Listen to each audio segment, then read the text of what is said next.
جس پارٹی کے 2 لیڈر شہید کر دیے جائیں، جس پارٹی کے لیڈر کو اس طرح سے جوڈیشل مرڈر کیا جائے کہ اس کے کیس کو ڈائریکٹ ہائی کورٹ میں سنا جائے، لوور کورٹ میں اس کی ہوئی نا، اور پھر جس کے ججز جو ہیں وہ کہیں ملک سے باہر جا کے کہ ہم پہ دباؤ تھا، تو میں تو سمجھتی ہوں کہ پھر تو ہم کیا کر سکتے ہیں۔ اور پھر جس کے لوگوں کو 86,480 کوڑے مارے جائیں، 17 اور لوگوں کو پھانسی دی جائے، اور میں خاص طور پر ذکر کروں گی عثمان غنی کا، یہ 18 سال سے کم عمر بچہ تھا جس کو پھانسی دی گئی۔ تو اس طرح کے بہت سی باتیں ہیں۔ تو یا پھر بی بی صاحبہ کی میں بات کروں جن پہ نواز شریف نے مقدمے بنائے، جو ان کی موروثی جائیداد تھی وہ بھی فریز کر دی، اور اس طرح سے مقدمے ہوتے تھے کہ ایک دن لاہور میں اور ایک دن کراچی میں، پھر یا آصف صاحب پہ جس طرح بنے اور ان کی زبان کاٹی گئی۔ بی بی صاحبہ وقت کی وزیر اعظم تھیں اپنے، جب وہ نہیں رہیں اور اپنے ہسبینڈ سے ملنے آتی تھیں تو اینٹوں پہ باہر بیٹھا کرتی تھیں، ایک عام آدمی کی طرح انتظار کرتی تھیں، جو اپنے پیاروں سے ملنے جب جیل آتے ہیں تو انتظار کرتے ہیں۔ تو میں نہیں سمجھتی کہ ہم نے یہ کارڈ کھیلا، ہم نے بہادری سے ان چیزوں کا مقابلہ کیا، اور ہم ان کے منہ سے یہ سب اچھا اس لیے نہیں لگ رہا کہ اگر آپ کے خواتین کے بارے میں یہ خیالات ہیں پھر تو آپ کو ضیاء الحق کو جوائن ہی نہیں کرنا چاہیے تھا۔ کیا آپ نے نہیں دیکھا تھا ناصر باغ میں بیگم صاحبہ کا سر پھٹا ہوا؟ کیا آپ نے نہیں دیکھا تھا سیحالہ ریسٹ ہاؤس میں بند، اڈیالہ جیل میں بند؟ لیکن آپ تو شامل ہو گئے، آپ کہتے تھے یہ عورت اپنے آپ کو کیا سمجھتی ہے، یہ لڑکی کیا سمجھتی ہے، سیکیورٹی رسک۔ پھر جب میرے وقت میں 1990 میں آپ نے مجھے تو حبس بھیجا میں رکھا ہوا تھا، 26-27 کی رات کو میں اریسٹ ہوئی ہوں دسمبر کی، اور مجھے 9 جنوری کی صبح کورٹ میں پیش کیا گیا ہے، 8 جنوری کی۔ تو میں تو حبس بھیجا میں تھی، میرے ساتھ تو کوئی لیڈی پولیس آفیسر نہیں ہوتی تھی یا کانسٹیبل۔ جب میں جاتی تھی میں نے ٹویٹ کی ہیں دو دفعہ کی میری ہیئرنگ، اور میرے پاس تو بہت اس طرح کی چیزیں ہیں۔ تو میں نے جب یہ اس دفعہ جیتے تھے وزیر اعظم تو میں نے کہا تھا کہ مجھے خوشی ہے کہ مریم سیاست میں آئیں، تو میاں صاحب کا جو رویہ خواتین کے لیے وہ نہیں ہوگا، لیکن جب جو ہے پاکستان تحریک ماڈل ٹاؤن کا واقعہ ہوا، ماڈل ٹاؤن کا واقعہ ہوا، اور تو میں بہت اداس ہوئی، میں نے کہا کچھ بھی نہیں بدلا۔ اور پھر جب شہلا صاحبہ ہمارے ساتھ پاکستان نے جس طرح سے اسحاق ڈار صاحب نے جس طرح دوسری خواتین کا نام لیا، بیوٹی اور یہ سب کہا، تو پھر آپ یہ کیوں چاہتے ہیں کہ آپ کی خواتین کو عزت ملے جب آپ دوسروں کو نہیں دے سکتے؟ دوسروں کی خواتین کو عزت نہیں دیتی۔ جی شہلا صاحبہ، اس کا جواب میں مائزہ حمید صاحبہ سے لینا چاہوں، پاکستان مسلم لیگ نون کی رہنما۔ تھینک یو فار جوائننگ اس۔ مائزہ صاحبہ، یہ کیسے ہو سکتا ہے کہ جیسے شہلا صاحبہ نے کہا کہ آپ دوسروں کی خواتین پر انگلیاں اٹھاتے ہیں، الزام لگاتے ہیں، ہراساں کرتے ہیں، لیکن اپنی خواتین کے لیے عزت جو ہے وہ چاہتے ہیں؟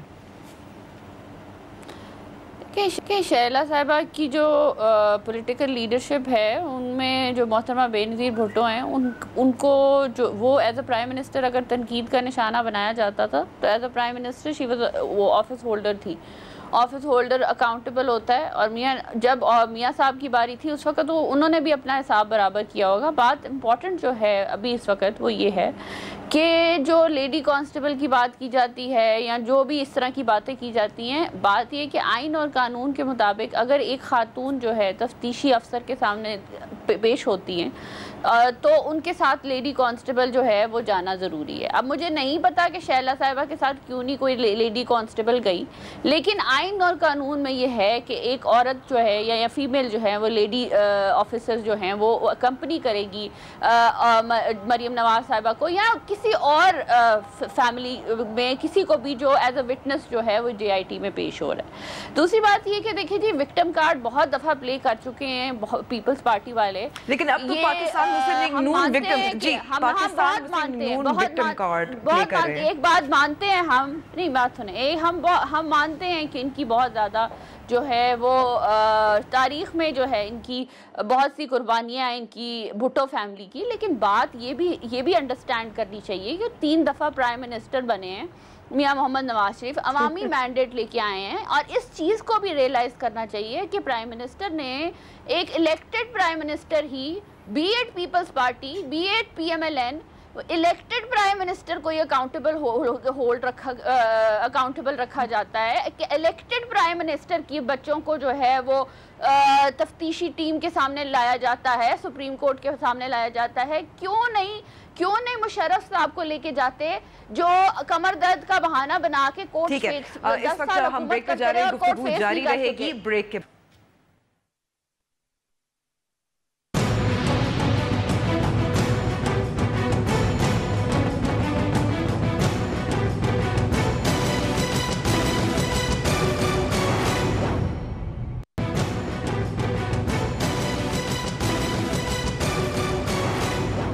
ویلکم بیک ٹو دا شو. مریم نواز کی آج جے آئی ٹی کے سامنے پیشی. ان کا کہنا تھا کہ انہوں نے جے آئی ٹی سے ایک سوال پوچھا تھا جس کا جواب انہیں نہیں ملا تھا, لیکن کیا جے آئی ٹی نے یہ سوال پوچھا تھا؟ اس کا بھی تھوڑا سا کلپ آپ کو دکھاتے ہیں, پلے کر دیجیے پلیز. مجھے بہت افسوس ہوا یہ چیز دیکھ کے. وہ کہتے ہیں کہ میری 5 پراپرٹیز ہیں یا 6 پراپرٹیز ہیں سینٹرل لندن میں. میری سینٹرل لندن میں پراپرٹیز تو دور کی بات ہے, میری پاکستان میں بھی کوئی پراپرٹی نہیں ہے. میں اپنے والد کے ساتھ رہتی ہوں اور مجھے سمجھ نہیں آئی کہ میری اور میری والدہ کی اور بہن بھائیوں کی پراپرٹیز یہ کہاں سے نکال کے لے آئے ہیں. مائزہ صاحبہ, پاکستان تحریک انصاف نے ظاہر ہے اس پرٹیکولر کلپ کا مریم نواز صاحبہ کا کافی اس کو پلے کیا ہے, لیکن اس کا جواب کیا ہو سکتا ہے؟ کیونکہ یہ تو آن دا ریکارڈ ہے مریم نواز کا انٹرویو. دیکھیں, میں سب سے پہلے ایک بات بڑی امپورٹنٹ کرنا چاہتی ہوں کہ پیپلز پارٹی اور پی ایم ایل این کی ایک ہسٹری ہے. اگر آپ دیکھیں جو عورتوں کی جد و جہد ہے ڈیموکریسی کے لیے, اس کو اس وقت میڈیا اس طرح جو ہے وہ پروجیکٹ نہیں کر سکا کیونکہ اس وقت میڈیا آزاد نہیں تھا. جو کلثوم نواز صاحبہ نے سڑکوں پہ دھکے کھائے اور جو اپنی بیٹی کے ساتھ کھائے جب پرائم منسٹر, ابھی کے پرائم منسٹر وہ سلاخوں کے پیچھے تھے, اس کو بھی پولیٹیکل سٹرگل ہی کہتے ہیں. اور ایک ایسی خاتون جو پرائم منسٹر کی بیٹی ہیں اور وہ اگر کام کر رہی ہیں, میں یہ نہیں کہتی کہ محترمہ بے نظیر نے کام نہیں کیا, کام کر رہی ہیں, عوام کے لیے کچھ ایسے پروجیکٹس لا رہی ہیں جو عوام کی بہتری کے لیے بغیر کسی عہدے کے, لیکن یہ لیکن مائزہ صاحبہ سوال کا جواب میں آ رہی ہوں. آپ کو صرف مجھے 2 منٹ دیں. آفیشیل پوزیشن کے کیا وہی عورتیں رہ گئی ہیں میرے جیسی یا شیلا رضا جیسی, یا وہ جو عورتیں جو قوم کی خدمت کر رہی ہیں یا قوم کی بھلائی کے بارے میں سوچ رہی ہیں, ان کو ہی جے آئی ٹی تفتیشی ٹیم بلاتی ہے؟ کیوں نہیں ان لوگوں کو بلایا جاتا؟ میرا سوال سادہ سا ہے, جو ایک بنی غالہ کی انلیگل پراپرٹی پہ بیٹھے ہوئے ہیں, کیوں نہیں ان کی بہنوں اور ماؤں کو بلایا جاتا جن کی وہاں پہ زمینیں بھی ہیں, جن کے نام آف شور کمپنیز بھی ہیں؟ کیوں یہ دورہ معیار کیوں ہے اس کا انصاف کا؟ دوسرا جو پوائنٹ ہے, یہ جو ثنا بچہ کا انٹرویو آپ بار بار دکھاتے ہیں, دیکھیں اس کو پلیز پوری طرح دیکھ لیں, اس کا کانٹیکس دیکھ لیں. جو بھی محمود الرشید صاحب نے لسٹ دی تھی پراپرٹیز کی, اس کو جو ہے لہرایا گیا محمود الرشید صاحب کی طرف سے, اور ان پراپرٹیز میں ایک بھی پراپرٹی جو ہے مریم نواز صاحبہ کی نام نہیں تھی. اور انہوں نے صاف یہ کہہ دیا کہ یہ پراپرٹیز تو میں جانتی نہیں ہوں یا کون سی پراپرٹیز ہیں. تو یہ بات تو لیکن یہ تو طے ہے, لیکن یہ تو مائزہ صاحبہ یہ تو طے ہے نا کہ نیلسن اور نیسکو کی جے آئی ٹی میں بھی یہی سٹانس رہی. ٹھیک ہے, تو لیکن یہ تو طے ہے نا کہ بینیفیشل اونر ہے مریم صاحبہ نیلسن اور نیسکو کی, نہیں دیکھیں یعنی کہ پراپرٹی کی ظاہر مالک تو ہوئی. دیکھیں یہ بڑی تفصیلاً بات ہو چکی ہے. سپریم کورٹ نے بھی تھریش آؤٹ کی تھی, اب تو جے آئی ٹی نے کی ہے, 3 دفعہ جو ہے احتساب ہو رہا ہے. تو یہ بات تو بڑی کلیئر ہے کہ وہ ٹرسٹی تھیں اور انہوں نے بارہا یہ کہا کہ ان کی فیملی کا پرسنل معاملہ ہے جس کو بار بار ڈسکس کیا جا رہا ہے کہ کیا وجہ تھی کہ ان کو ٹرسٹی بنایا گیا. اس میں بینیفیشل اونر میں اور ٹرسٹی میں بہت بڑا فرق ہوتا ہے, اور یہ پروون ہے. یہ انگلینڈ میں جو ڈاکیومنٹس ہیں اس کے اندر جو ہے وہ دی گئی ہیں. اب مجھے یہ بتائیں کہ انگلینڈ میں جا کے کوئی کسی انسٹیٹیوشن کو انفلوئنس کر سکتا ہے؟ آپ مجھے بتا دیں. اچھا میں شیلا صاحبہ کی طرف جانا چاہتی ہوں. شیلا صاحبہ, آپ کو لگتا ہے کہ ابھی جیسے الیکشن کمیشن آف پاکستان میں بھی پاکستان تحریک انصاف کے خلاف فارن فنڈنگ کا کیس چل رہا ہے, پینما کا کیس چل رہا ہے پاکستان مسلم لیگ نون اور شریف خاندان کے خلاف, پیپلز پارٹی کو اس سے فائدہ ہو رہا ہے؟ دیکھیے, پیپلز پارٹی کو ان مقدموں سے فائدہ ہو یا نہ ہو, اور پیپلز پارٹی ان باتوں میں نہیں پڑتی, کیونکہ ہم نے جو جدوجہد کی ہے وہ ایک نظریے کے تحت کی ہے.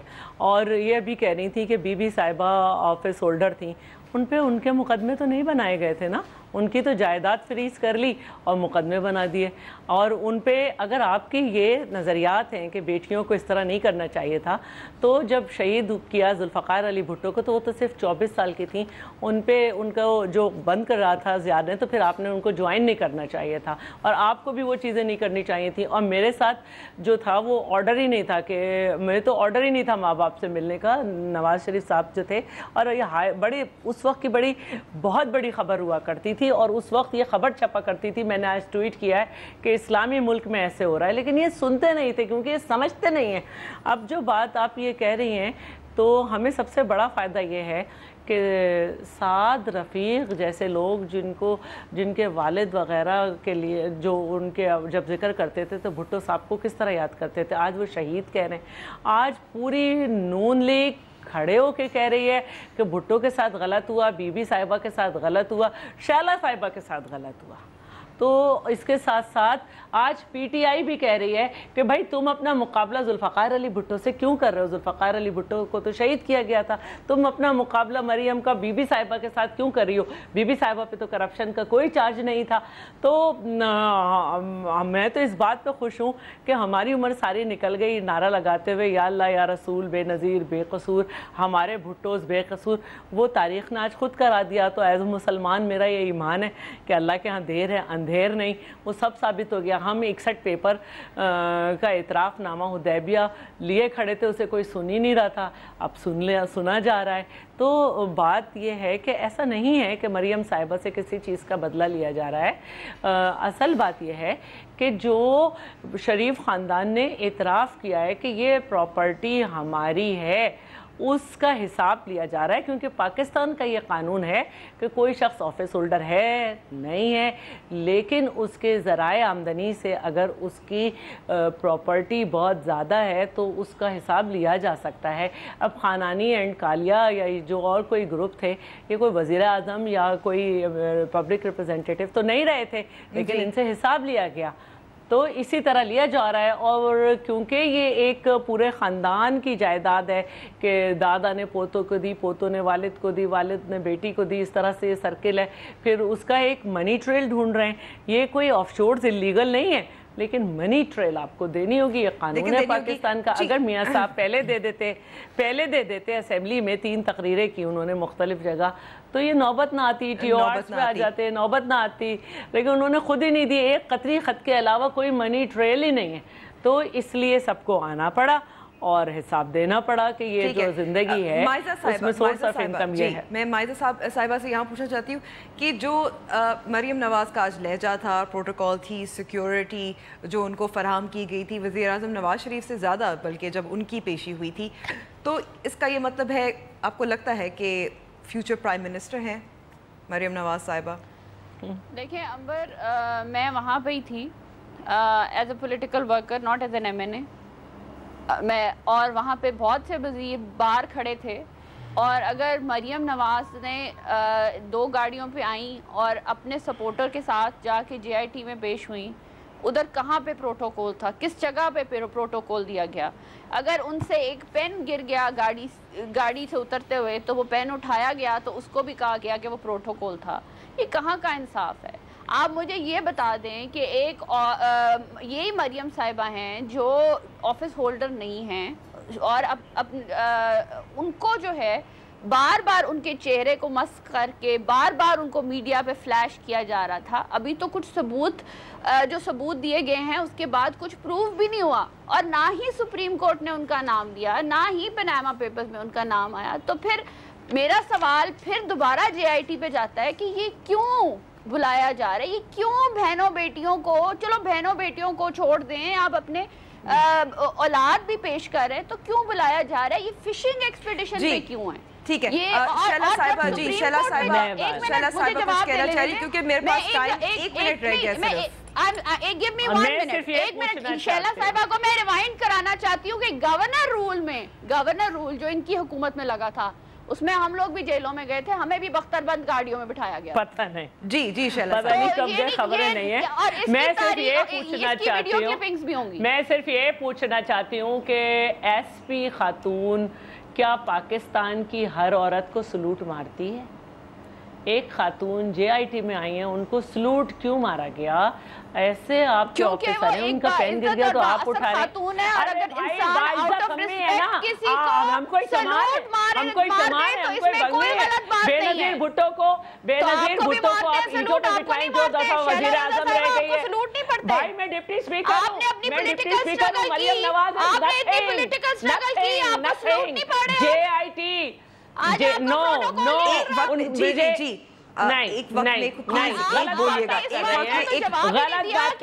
ساری پارٹی تو پی ٹی آئی میں چلی گئی ہے، آپ کی ساری پارٹی تو پی ٹی آئی میں چلی گئی ہے. آپ کس لیتے ہیں؟ اس سے آپ کو کیا مسئلہ ہے؟ اس سے آپ کو کیا مسئلہ ہے؟ اس سے آپ کو کیا مسئلہ ہے؟ ہماری پارٹی انٹیکٹ ہے. ہمارے پاس وقت ختم ہوا ہے. آپ دونوں کا بہت بہت شکریہ. ہم بریک پہ جا رہے ہیں اور بریک کے بعد ہم بات کریں گے 40 سال قبل کیا ہوا اور اس کے کیا اثرات رہے.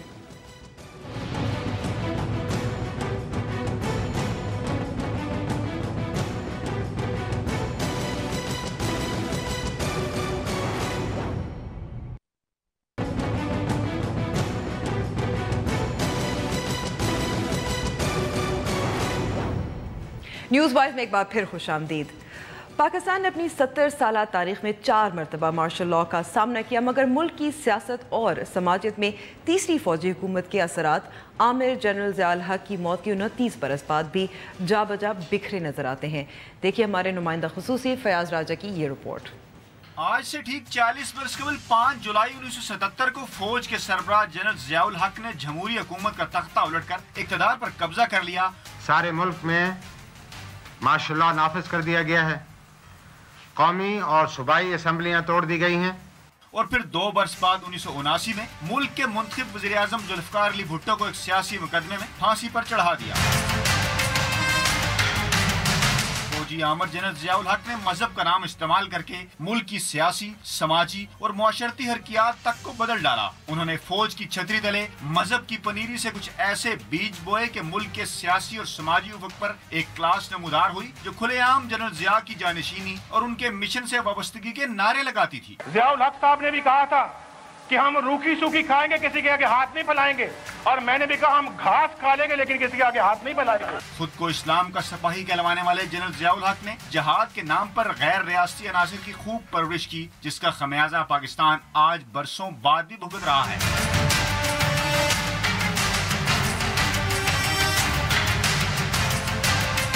مفاد کے نام پر ملکی پریس کو اتنا دبایا کہ اخبارات کے مرچی صفحات خالی تک چھپنے لگے. صحافیوں کو کوڑوں کی سزا فوجی عامر ضیاء الحق کا اہم کارنامہ ہے. ذوالفقار علی بھٹو کی بیٹی اور اسلامی دنیا کی پہلی منتخب خاتون وزیر اعظم بے نظیر بھٹو کا راستہ روکنے کے لیے جنرل ضیاء الحق کے فکری جانشینوں نے انتخابی دھاندلیوں، سیکیورٹی رسک کے الزامات اور گھٹیا ترین پروپیگنڈا کا بھی سہارا لیا. میڈ ان انگلینڈ نہیں ہے یہ، تو نہ جانے کہاں سے آئی ہے اور اس کو کس نے لا کے بٹھا دیا ہے.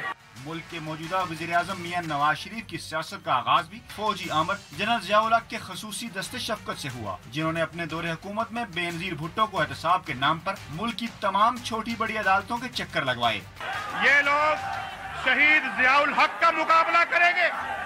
یہ لوگ، یہ پاکستان کے غدار جس کو وہ شہید کہتی ہے، اپنے باپ کو اس نے پاکستان کے 2 ٹکڑے کیے ہوئے. کیسا بے نظیر اتفاق ہے کہ 40 برس قبل 5 جولائی کے سورج سے طلوع ہونے والی شریف سیاست آج فیڈرل جوڈیشل اکیڈمی کے باہر نعرے لگا رہی تھی، یا اللہ یا رسول، مریم نواز بے قصور. پروگرام نیوز وائز کے لیے فیاض راجہ، ڈان نیوز، اسلام آباد. اس پہ بات کرنے کے لیے ہمارے ساتھ موجود ہے شاعر، تجزیہ کار حارث خلیق. بہت بہت شکریہ حارث وقت دینے کا. حارث، آج کے روز 40 سال قبل آپ کو لگتا ہے کہ جنا کا جو پاکستان تھا وہ واقعی ہر دفن ہو گیا تھا, مر گیا؟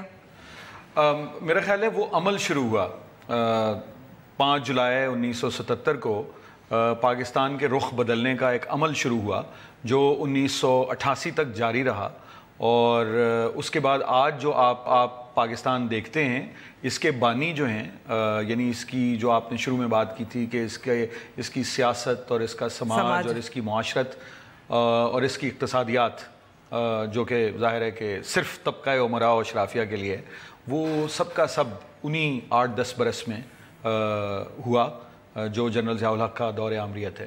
لیکن یہ کیسے دیکھیں, اب ظاہر ہے 4 فوجی عامر آئے, جس میں مشرف بھی شامل ہے, ایوب بھی ہیں, یحییٰ بھی ہیں, تو ہم اور ان میں سے جو ہے مشرف اور ایوب طویل عرصے کی عامریت کا دور تھا, دور اقتدار تھا, تو ہم کیسے کہہ سکتے ہیں کہ جنرل ضیاء کے جو دور کے جو اثرات ہیں ہمیں زیادہ نظر آتے ہیں؟ دیکھیے, پاکستان نئے سرے سے, یہ جس پاکستان میں ہم رہ رہے ہیں یہ مغربی پاکستان تھا. ایوب خان صاحب کی عامریت اور یحییٰ خان کا تحفہ آپ کو 1971 میں مل گیا. تو جو موجودہ پاکستان ہے یہ اگر آپ اسے یعنی ایمانداری سے دیکھیں تو یہ تو 1971 میں جس طرح بنگلہ دیش بنا ہے اسی طرح یہ ملک بھی وجود میں آیا ہے, اور ہم اصل میں جو قائد اعظم کا پاکستان تھا اس کی سکسیسر سٹیٹ ہیں, ہم وہ سٹیٹ نہیں ہیں. تو یہ ایک بڑی اہم بات ہے, اور غلطیاں سب سیاسی رہنماؤں سے ہوتی ہیں, یقیناً قائد اعظم سے بھی ہوئیں, وہ بھی کوئی ظاہر ہے کہ کوئی معصوم نہیں تھے, سیاسی رہنما تھے, لیکن ایک نیت اور خلوص کی ایک بات ہوتی ہے جس میں آپ بہت سی غلطیوں کو کانٹیکسٹ میں دیکھ سکتے ہیں سیاستدانوں کی. لیکن جنرل ضیاء الحق کا جو دور تھا اس میں 2 باتیں ہوئی ہیں بڑی بنیادی. ایک تو جیسے ہماری کیمرے سے پہلے بات ہو رہی تھی کہ آف کیمرہ کے جو یادداشت انہوں نے جو ہے وہ مٹا دی, ایک پورے یہ کس طرح کا سماج تھا, یہ کتنا پلورل تھا, یہ کتنی اس میں رنگا رنگی تھی. تو انہوں نے ایک طرف تو ایک یونٹی امپوز کرنے کی کوشش کی ہر چیز پر, اور چاہے وہ دین ہو یا وہ زبان ہو یا وہ سیاسی اور شہری حقوق ہوں, اور دوسری جانب انہوں نے تقسیم در تقسیم کا ایک عمل, ایک عجیب قسم کی ایک ایک ستم ظریفی ہے, ایک اقتضاد پیراڈاکس کہہ لیں بلکہ اسے, جو آپ کو نظر آتا ہے وہ ان سے پہلے کبھی نہیں ہوا, اور انہوں نے اسٹرکچرلی تبدیل کر دیا پاکستان کو. یعنی ایوب خان صاحب نے بہت سارے کام ان کے دور میں معاشی ترقی کے بھی ہوئے, مگر ایوب خان نے پاکستان کی معاشرت کو نہیں تبدیل کیا تھا. پاکستان کے جو بھی مسائل تھے ریاست کے اور ریاست کے اداروں کے, اس کو تو ظاہر ہے کہ انہوں نے نئے سرے سے, نیا ملک تھا اور وہ 1955 سے یا 54 سے ان کو کابینہ میں شامل کر لیا گیا تھا, تو فوج کے اثرات بڑھتے گئے اس زمانے میں. لیکن اور جنرل پرویز مشرف نے بھی جو زیادہ تر ان کا جو مسئلہ رہا ہے وہ ریاست کے اداروں, دستور اور جو آپ کا اسٹرکچر تھا اسٹیٹ کا, اس کے ساتھ ان کا مسئلہ رہا ہے. جنرل ضیاء الحق نے پاکستان کی طرز معاشرت کو بدل دیا, یعنی پاکستان کے سماج میں, یعنی کہ بھی کہہ سکتے ہیں کہ جیسے پرویز مشرف نے انلائٹن ماڈریشن جو ہے متعارف کروانے کی کوشش کی, وہ تھوڑا سا عام کرنے کی کوشش کی, لیکن جو جنرل ضیاء کی اسلامائزیشن تھی وہ اس کے ظاہر دور اثرات تھے. اسے آپ لوگ اسلامائزیشن کہتے ہیں, میں تو اس کو کہتا ہوں کہ وہ ایک منافقت کا دور تھا, چونکہ جنرل ضیاء الحق کو اگر کوئی بھی اپنے دین سے جس کے وہ دعوے دار تھے کوئی دلچسپی ہوتی تو مسلمانوں کا ساری دنیا میں یہ حال نہ ہوتا. اس میں بڑا کنٹریبیوشن ہے ان کا, نہ صرف پاکستان میں بلکہ افغانستان میں, فلپینز میں جو آج کل ہو رہا ہے جس کے بارے میں یہاں کوئی گفتگو نہیں ہوتی, وہاں سے لے کے اور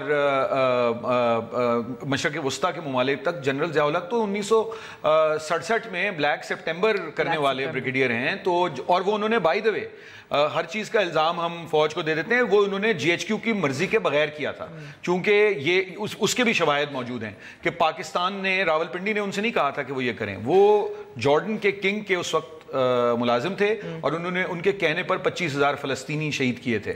تو یہ ساری باتیں جو ہیں یہ اب, اور جو میرا جو اس میں جو یعنی گزارش ہے وہ یہ ہے کہ یہ سب باتیں قوم کی یادداشت سے مٹا دی گئی ہیں, اور اس میں اس کی وجہ سے ایک بالکل نئی معاشرت آپ کو نظر آتی ہے. اور آپ مثال کے طور پہ چھوٹی چھوٹی سی باتیں ہیں, احترام رمضان آرڈیننس, جی میرے جو یعنی ہم سب کے بہت سے رشتہ دار بہت زیادہ متقی اور پرہیزگار ہیں, اور کچھ ہماری طرح کے بھی ہیں, لیکن جو بہت ہی متقی اور پرہیزگار لوگ ہیں اور ہم, ان کے درمیان کسی قسم کی کوئی تضاد یا کوئی کلیش یا کوئی کانفلکٹ نہیں تھا, وہ بعد میں پیدا ہوا. اور اس کی آپ صورتحال یہ دیکھیں کہ بہت سے ایسے دین کے نام پر ایسے کام پاکستان میں ہوتے ہیں اور سرکاری سطح سے کیے جاتے ہیں جو کسی اور اسلامی ملک میں نہیں ہوتے. تو یہ بہت سی باتیں ایسی ہیں جس میں منافقت کا مسئلہ زیادہ ہے. پھر جس طرح سے فرقہ وارانہ تقسیم پاکستان میں ہوئی ہے, فرقہ وارانہ تقسیم 1979 کے اسلامائزیشن کا جو ایک اور دور 78 سے انہوں نے کام شروع کیا تھا قوانین کو بدلنے کا, اور پھر 79 میں اور جو زکوٰۃ اور عشر کا آرڈیننس اور اس کے علاوہ جو بچوں کی اسلامیات الگ الگ کرنا اسکولوں میں الگ کرنا, لیکن اتنا تو کہہ سکتے ہیں نا کہ بیج تو لیکن بھٹو نے بوئے تھے. جی بیج تو اصل میں قرارداد مقاصد نے بو دیے تھے. 1949 میں لیاقت علی خان صاحب مرحوم نے بیج بو دیے تھے. لیکن بات یہ ہے کہ جب ایک کام ایک پولیٹیکل پروسیس اور پارلیمنٹ کے ذریعے سے ہوتا ہے تو اس کو ایک پولیٹیکل پروسیس اور پارلیمنٹ کے ذریعے سے اس کو رد بھی کیا جا سکتا ہے, اس کو بدلا بھی جا سکتا ہے, نئی ترامیم لائی جا سکتی ہیں. لیکن جب آپ معاشرت کو بدل دیں, دیکھیں جین صاحب نے کیا کیا, ضیاء الحق صاحب نے کیا یہ کہ ریاست جو تھی وہ اب اس وقت پاکستان کا جو سماج ہے وہ ریاست سے پیچھے چلا گیا ہے. یعنی اگر آپ کوئی پروگریسو لیجسلیشن کرتے ہیں جو پچھلے کوئی 10-15 سالوں میں ہوئی ہیں, سن 2002 سے 2017 تک جو پرویز مشرف کے زمانے میں ہینڈ پک پارلیمنٹ تھا, میں اسے ہینڈ پک ہی کہتا ہوں, لیکن اس نے بھی بہت سے 17% خواتین نے بڑے امپورٹنٹ کام کیے جو الیکٹ ہو کے آئی تھیں.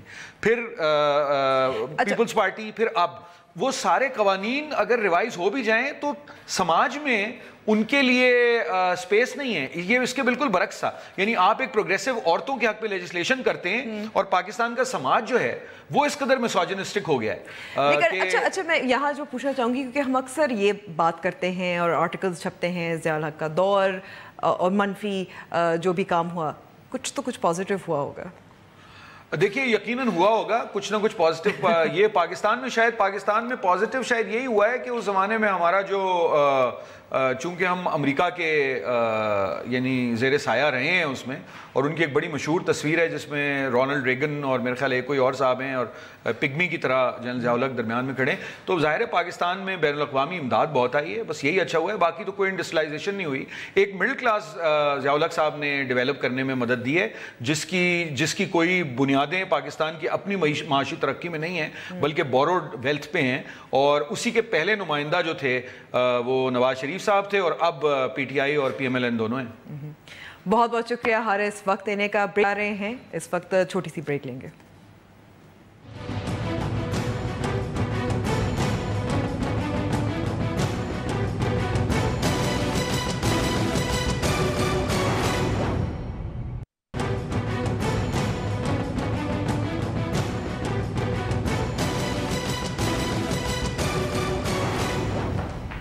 ویلکم بیک ٹو دا شو.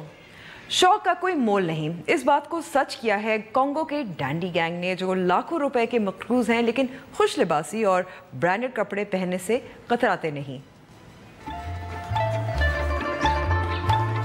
غربت, افلاس, پسماندگی, سٹائل کی راہ میں کچھ بھی آڑے نہیں آئے. افریقہ کے غیر ترقی یافتہ ملک کانگو کے مردوں کی ایک تنظیم لاسیپ, جس کا مقصد ہے تو بس خوش لباس اور جذب نظر دکھنا کسی بھی قیمت پر. جی ہاں, خوش لباس مردوں کی یہ تنظیم غربت کے باوجود مہنگے امپورٹڈ اور ڈیزائنر کپڑے پہننا ہی پسند کرتی ہے, اور وہ اپنے اس شوق کو پورا کرنے کے لیے لاکھوں روپے کے قرضے لینے سے بھی نہیں کتراتی. یہ لباس نہیں ہے, یہ ہتھیار ہیں, ہتھیار کسی کو بھی گھائل کر دیں. آپ کیسے ایسی چیزوں کی کمی ہونے دے سکتے ہیں؟ بالکل بھی نہیں. لیکن یہ مرد اپنے شاہانہ شوق کی قیمت اپنے سگے رشتہ داروں سے بھی چھپاتے ہیں کہ کہیں وہ انہیں لان تان نہ کریں. اور غربت اور مقروض ہونے کے باوجود اتنے مہنگے لباس زیب تن کرنے کی وجہ, میں ان لباس کو پہن کر اپنے آپ کو دنیا کا سب سے امیر شخص تصور کرتا ہوں. نیوز وائز کا وقت اب ختم ہوا, اور امید کرتی ہوں پروگرام آپ کو پسند آیا ہوگا. ہم سے رابطہ کرنا چاہیں تو ہمارا فیس بک پیج اور ٹویٹر ہینڈل حاضر ہے. مجھے اجازت دینے سے پہلے, فن کی کوئی قید نہیں. اگر آپ موسیقی کے شوقین ہیں اور آپ کے پاس موسیقی کے آلات نہ ہوں تب بھی آپ موسیقی کے دھنیں بکھیر سکتے ہیں. دیکھیے یہ ویڈیو اور مجھے اجازت دیجیے. خدا حافظ.